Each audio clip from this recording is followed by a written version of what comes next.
Welcome to another episode of Unsolved Cases by Scoob. I'm your host, Larry Hunter, and today we're unraveling one of the most disturbing and perplexing cases to emerge from Massachusetts in recent years, the disappearance of Ana Walshe. This isn't just another missing person case. It's a story that weaves together deception, financial fraud, domestic violence, and a husband whose internet search history reads like a how-to guide for murder. Picture this. It's January 1st, 2023. Families across America are nursing hangovers and making resolutions they'll probably break by February. But in the upscale town of Cohasset, Massachusetts, something far more sinister is unfolding. A 39-year-old real estate executive and mother of three, named Ana Walshe, has just vanished without a trace. What seems like a simple missing person case quickly transforms into a nightmare that will captivate the nation and expose the dark underbelly of what appeared to be a picture-perfect family.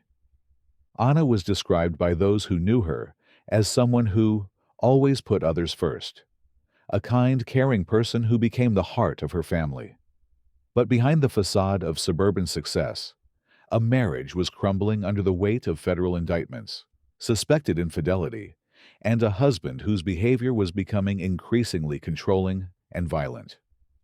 To understand what happened to Ana Walshe, we need to go back to where it all began. Ana worked in the hospitality industry when she first met Brian Walshe. Their love story seemed conventional enough. They married in 2016 and started building a family together, raising three young boys. But by 2022, cracks in their seemingly perfect life were becoming impossible to ignore. Ana's career was flourishing.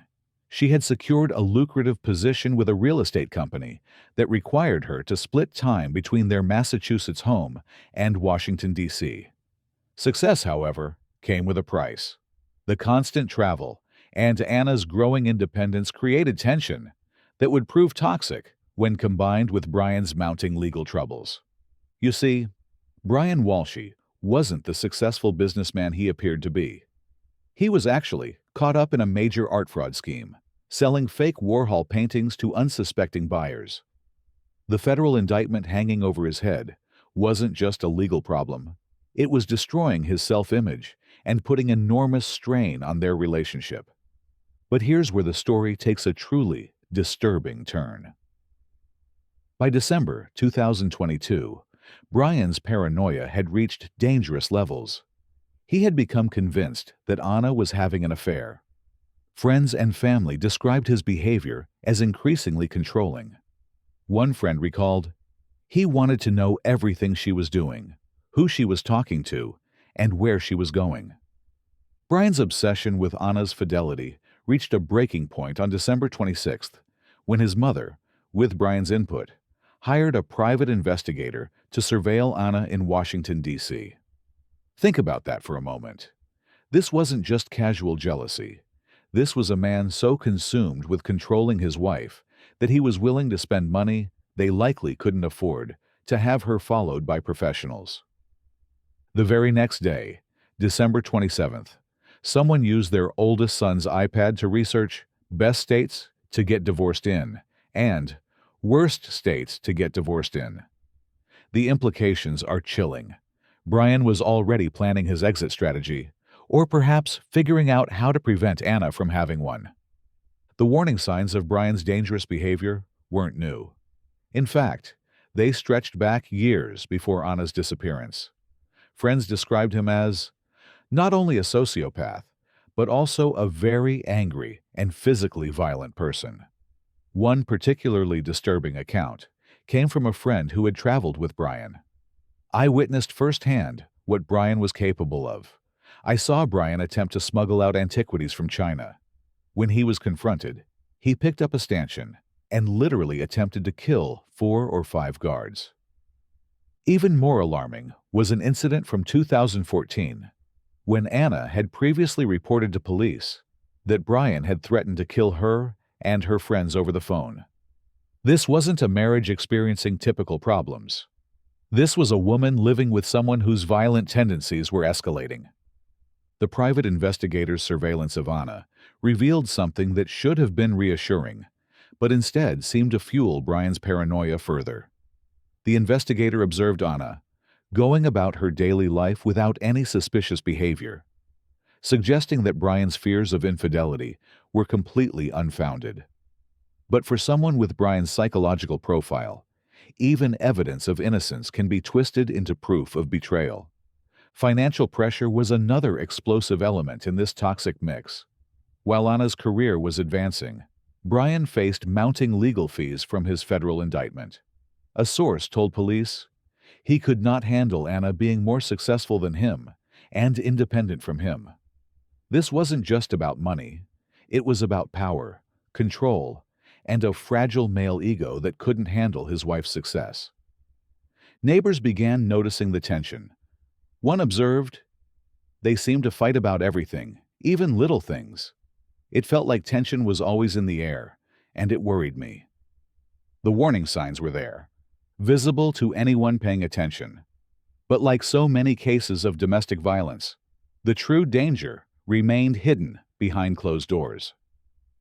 New Year's Eve, 2022, should have been a celebration, a fresh start for the Walshe family.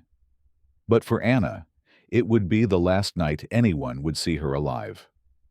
The evening began like many holiday gatherings: friends, family, champagne, and hopes for a better year ahead. What makes this night particularly haunting is the mixed signals that emerged from the evidence. Police found a champagne box in the dining room with a message from Ana to Brian expressing optimism about their future together. She had written something to the effect of, "This year is going to be our greatest years," and "I love you. Everything's going to be great in the new year. Let's make things better." This creates a puzzling contradiction in the timeline. Despite Brian's obvious paranoia and the mounting evidence that Ana was planning to leave him, she hadn't yet revealed her intentions. She was still trying to salvage their marriage, at least on the surface. But what happened in those final hours after the party that changed everything? The last confirmed sighting of Ana was in the early hours after their New Year's Eve celebration.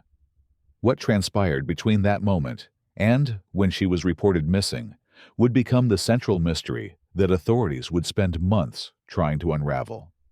January 1st, 2023, marked the beginning of what would become a web of lies so complex that it would ultimately lead to Brian Walshe's arrest.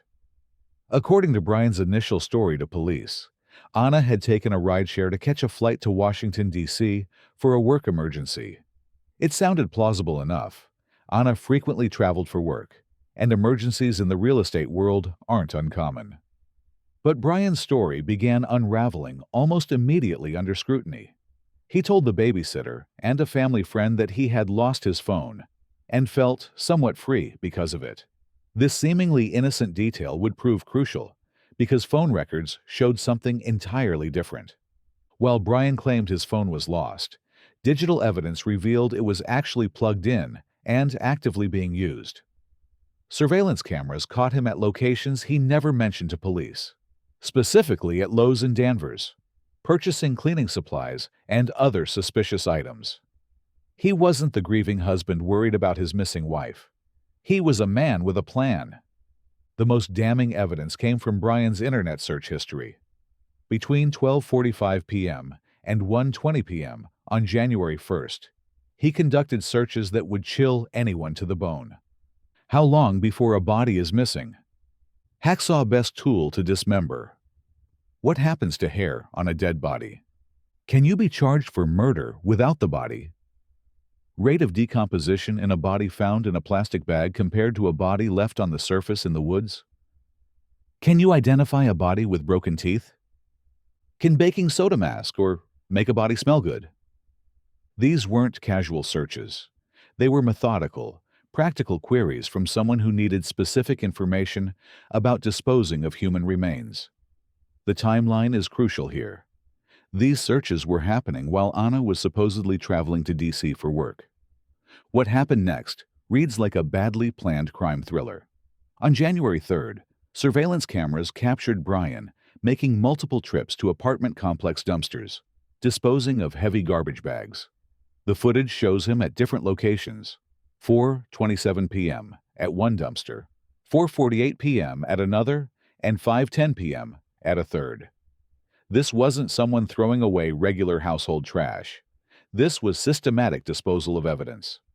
When police eventually recovered those bags, they found a horrifying collection of items: towels, rugs, slippers, a dress, a black jacket, cleaning supplies, a hatchet, and a Prada purse. DNA testing confirmed that some items contained both Ana's and Brian's DNA, while others contained only Ana's genetic material.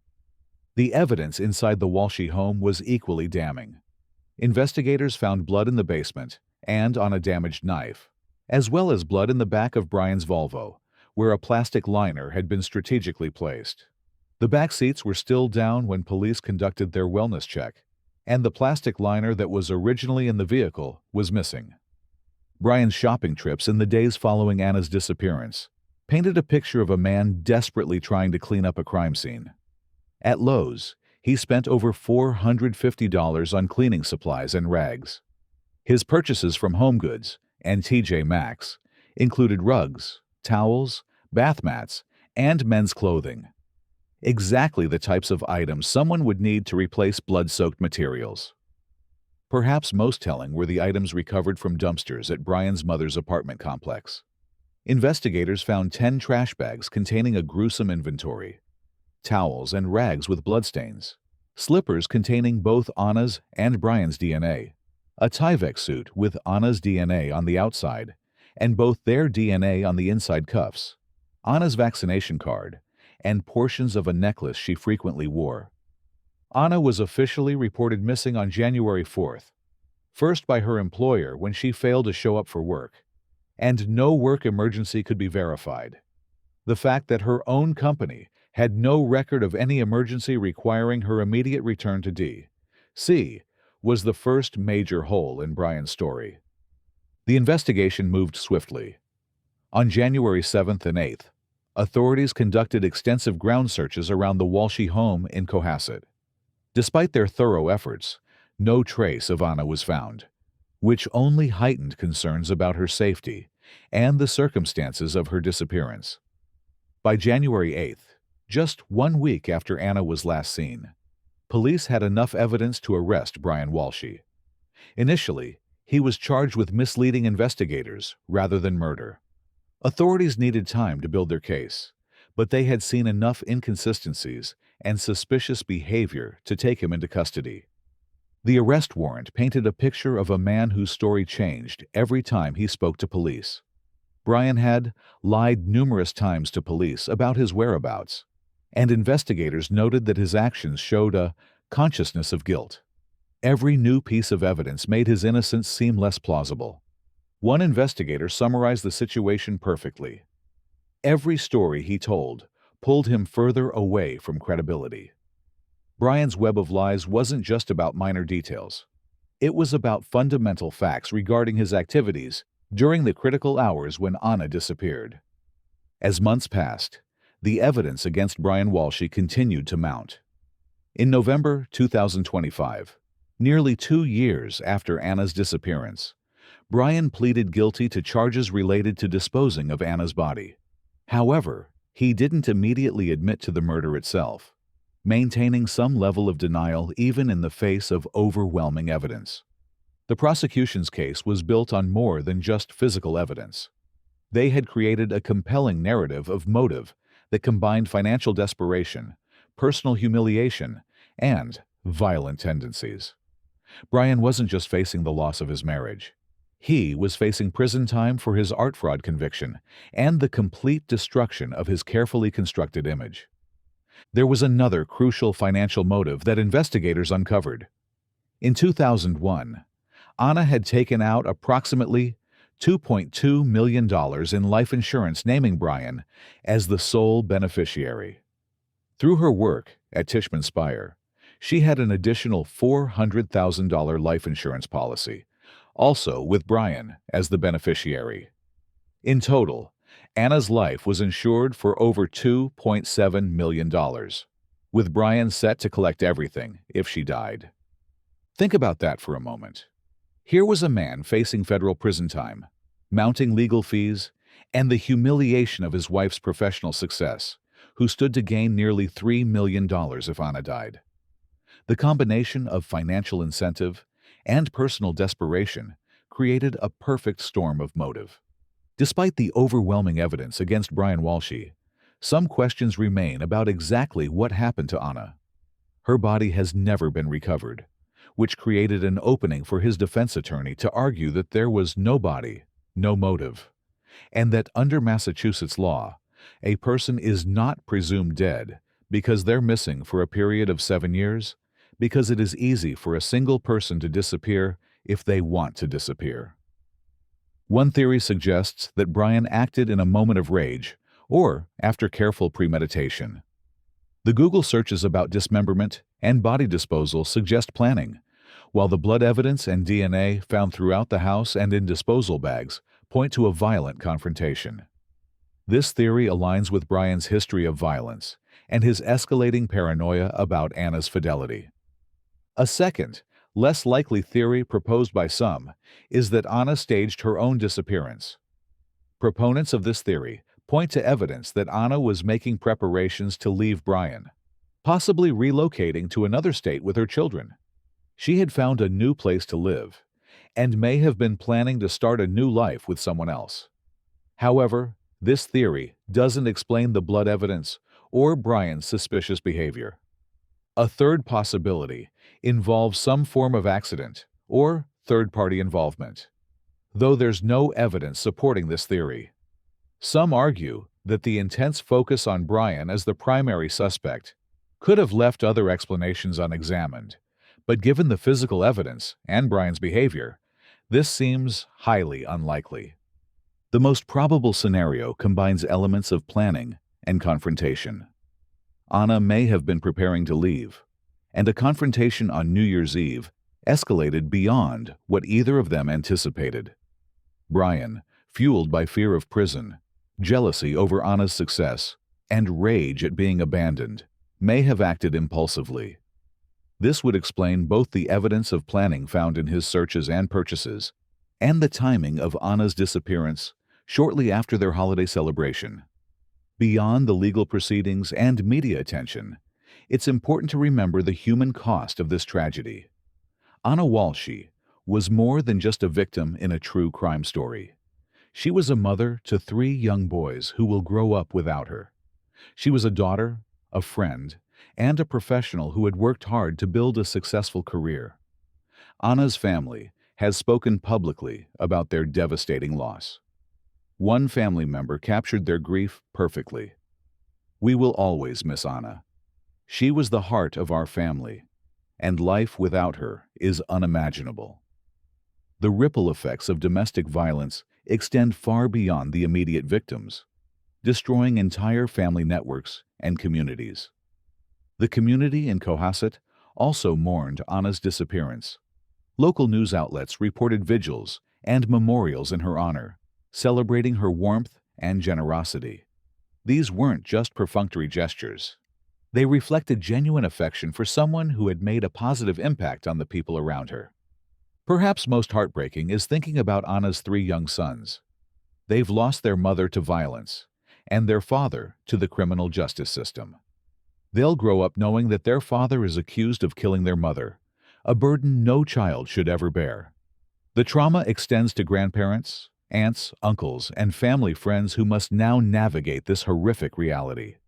As we close this look into the Ana Walshe case, we're left with haunting questions that still echo. The evidence against Brian Walshe is undeniable. Yet the truth about what really happened that New Year's Eve night remains buried in silence. Ana's body was never found, and her final moments are still shrouded in mystery. What drove a man to destroy everything he once loved?